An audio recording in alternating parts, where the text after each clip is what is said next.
Yes. Ah, magtatanong lang ako sa'yo, bebe. Ano yun?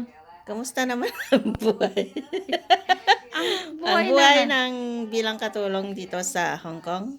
Ang buhay dito sa Hong Kong, kere lang. Oo. Hindi ka naman nahirapan, bebe, sa una mong amo? Sa unang amo, sa totoo lang nahirapan ako kasi matakaw ko sa kanin.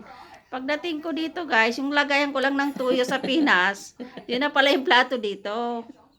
Tapos, yung kanin niya, halos isang kutsara lang, isang subuan ko lang. Diyos ko Pero Lord. paano naman yung ulam, bebe?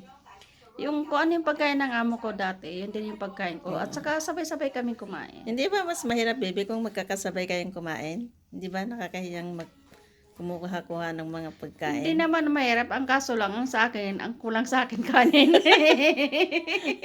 Di ang ginagawa Ilan mo, ba yung pinatatagal? di ang ginagawa mo na lang, kwan, yung Kumakain na lang ako ng, kasi maraming, may sabaw sila. oo, Kung ano yung prutas nila, yun din yung prutas ko. oo. So, okay yung naging amo mo. Okay yung naging amo Pero ko yung noon. pangalawa, Yung pangalawa naman, okay rin yung amo ko, medyo konting galante. oo. Kaya lang, sa kasamaang palad, nag-say goodbye na yung isang amo ko. Ay, Kaya, maaga siyang namatay. oo, kasi may sakit siya noon. Oo, sayang ano. Oo. Sana Maganda yung amo ko kasi may sahod na ako mm, monthly. May extra pa ako na 1,000 monthly. oo. Kung hindi ka pa mag-holiday, may 250 ka pa Oo. holiday. Parang, Sana all na lang. parang pareho din tayo yung last na naging lola ko. May kwan ako noon, bonus ako, pero kasawi ang palad, namatay siya. Kaya Kaya nawala lang, na. yun. Kaya lang doon, may kasama rin ako din sa Pilipina. Oo, Hindi kami food allowance. oo. Kasi syempre, matagalan siya doon. Bawat ng pagkain sa rep may pangalan. Bakit ganun, bebe?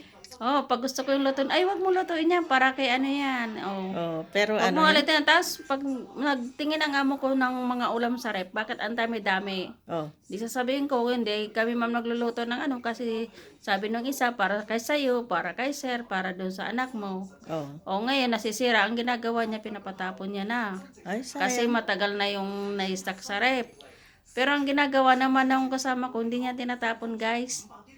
Sa Sabado Dinadala. ng hapon, Dinadala niya. lulutuin niya na yan guys. Babaunin niya paglabas ng linggo. Ay, so ibig sabihin, tinatabi niya para sa sarili niya. Oo, nilalabas niya pag Tapos linggo. tinitipid Oo, kayo. hindi naman ako makapagluto kasi hindi ako ang tagaluto nun. Oo, yun ang Siya yung mahirap ano. tagaluto. Yun ang Oo, di mahirap. ba?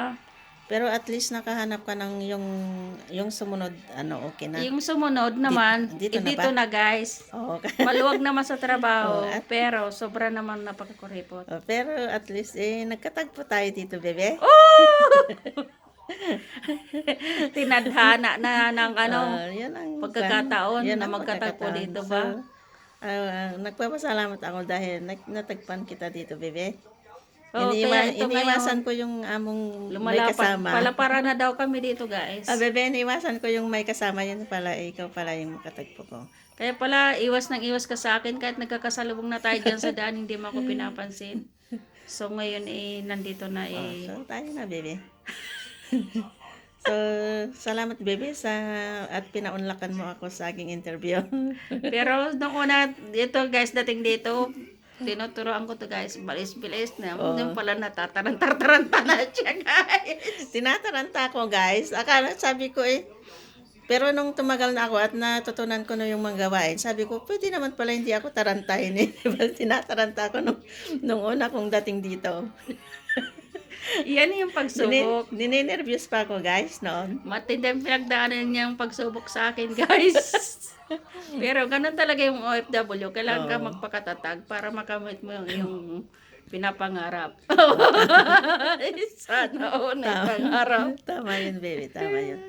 So, hanggang doon na lang, guys. Thanks. Salamat, baby, sa Okay. pag-unlock. Bye. You're welcome. Thank you. Bye.